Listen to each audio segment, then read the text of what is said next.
Welcome to the news as brought to you on the Anglican Cable Network Nigeria, ACNN Television. I am Ngozi Adeibe. The Bishop of Abuja Anglican Diocese, the Right Reverend Clement Nathan Ekbeye, has admonished members of the diocese to be more committed in the propagation of the gospel and thanksgiving so as to attract more blessings from God.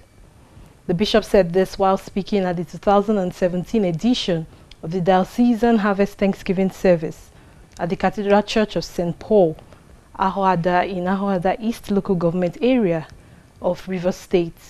Speaking on the theme of the service, the Reverend Canon Chijioke Oburu noted that appreciating God with the substances he has blessed people with is a wise thing which Christians must do in joy.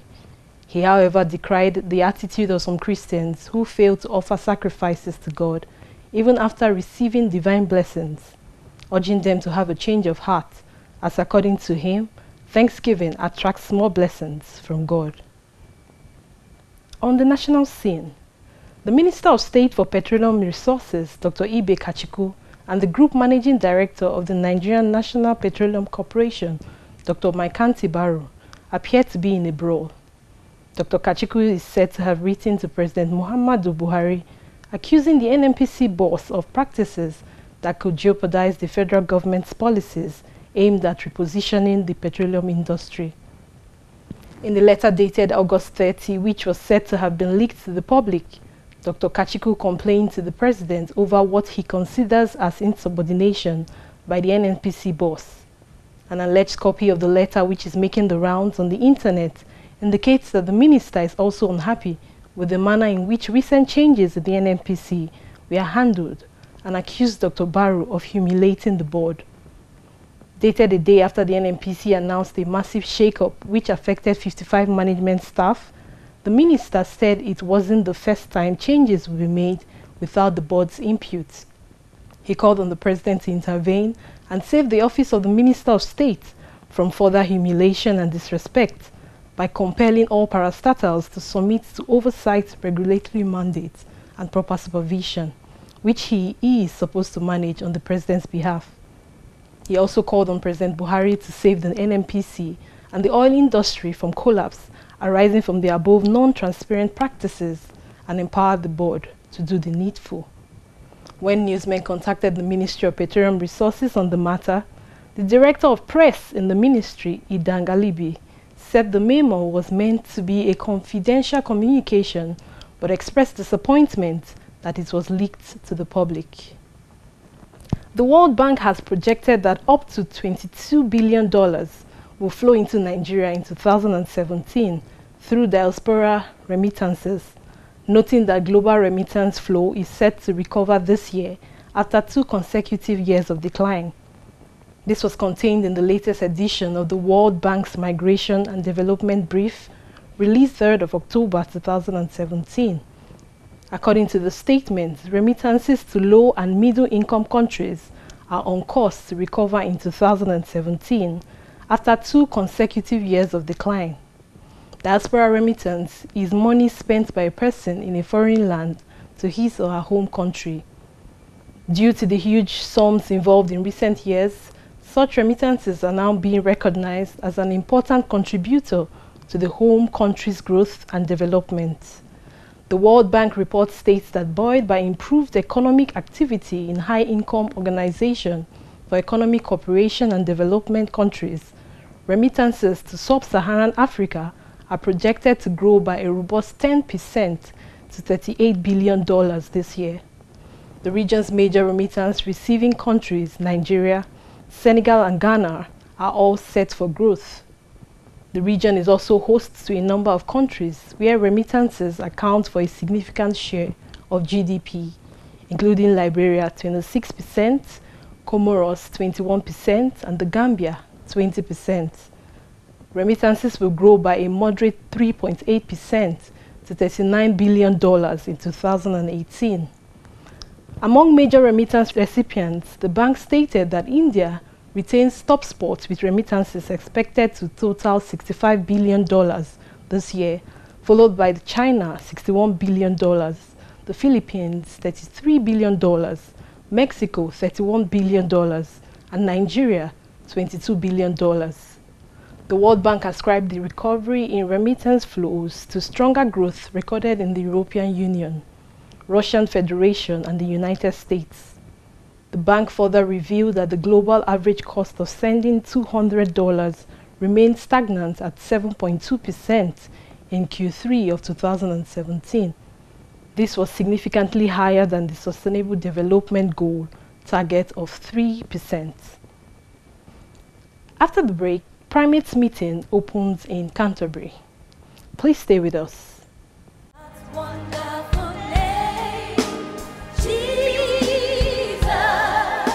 We have a man, the man of power and authority.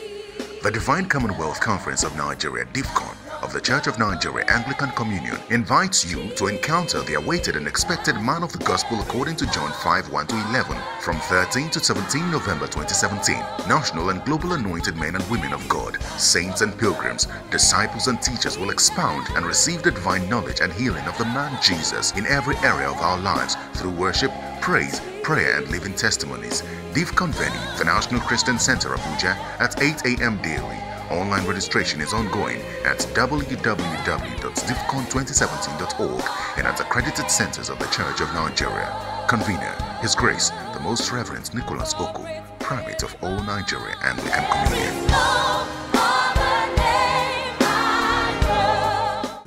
Welcome back.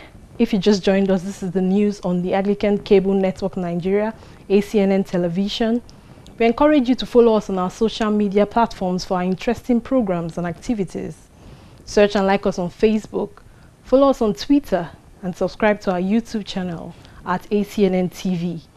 For inquiries and suggestions, write to acnntv@gmail.com or our WhatsApp number, all showing on your screen.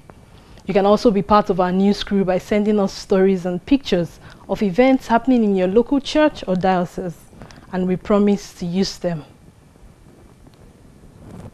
And now to foreign news.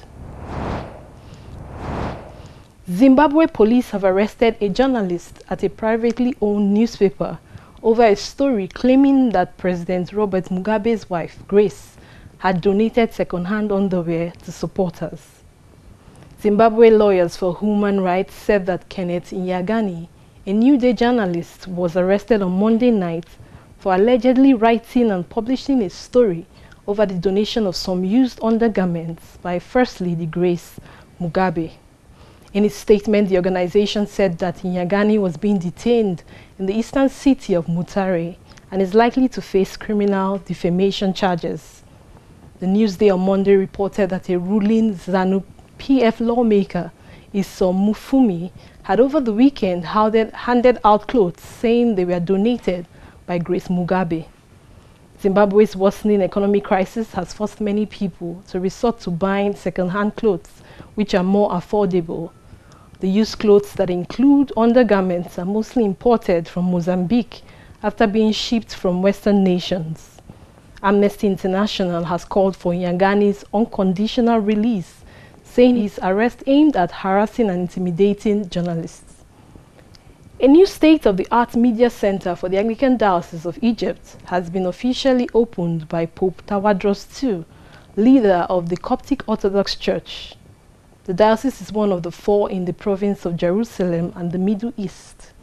According to the diocese, the new studio contains a range of media technology, including cameras and recording devices. It will be used to serve God's kingdom in the Arab world through media. The media center was opened last month during the 4th annual meeting of the Egypt Council of Churches. In addition to Pope Tawadros, the leaders of 5 other Christian churches in Egypt were present for the opening ceremony, including Patriarch Ibrahim Isaac of the Catholic Church in Egypt, Andrea Zaki of the Presbyterian Church in Egypt, Theodoros II of the Greek Orthodox Church, and Bishop Munia Enis of the Anglican Church in Egypt. The project is a joint initiative of the Coptic Orthodox Church and the Anglican Church in Egypt. A 5-day meeting of the primates of the Anglican Communion kicked off amidst a flurry of press speculation of what might and might not arise from the closed-door meeting at Canterbury Cathedral.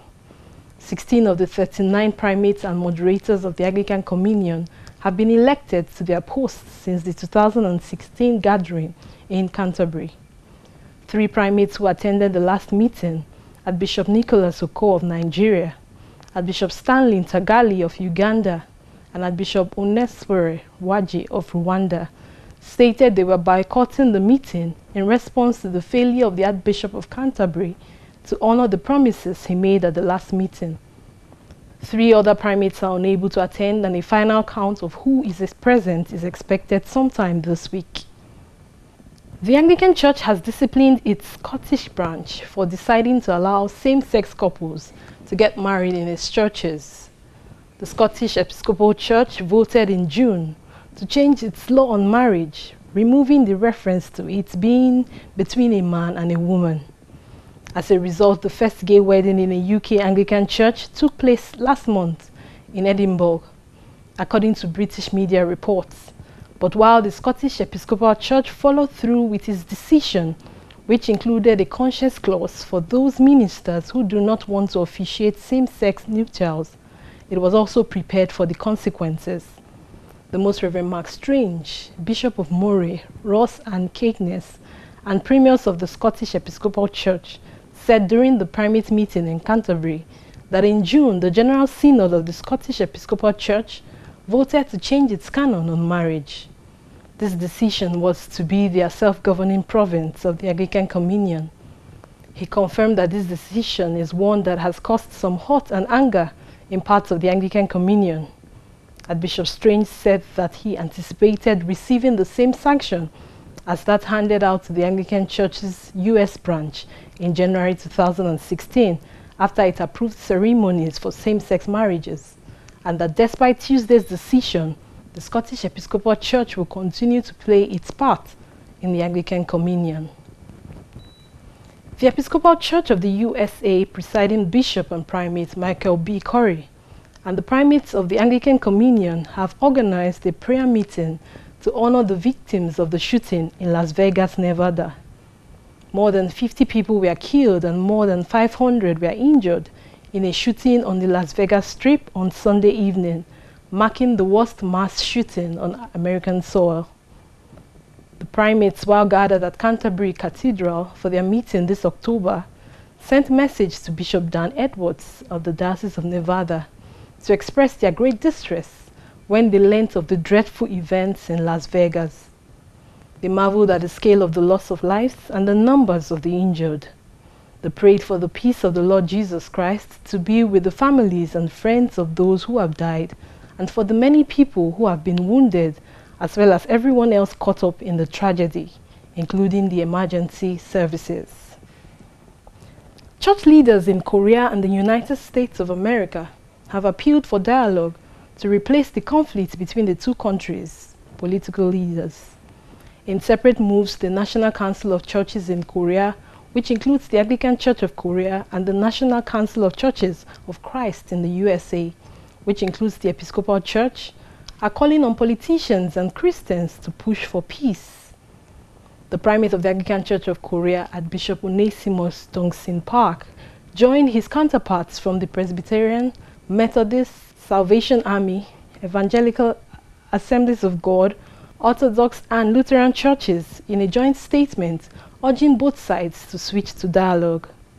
They urged the US to immediately halt its military threats, as well as sanctions on North Korea, and create an atmosphere for a peaceful dialogue, and urged North Korea to stop its nuclear tests and respond to the dialogue requests of the neighboring countries, including South Korea and the US. They demand the denuclearization of both sides as part of the denuclearization of the whole world.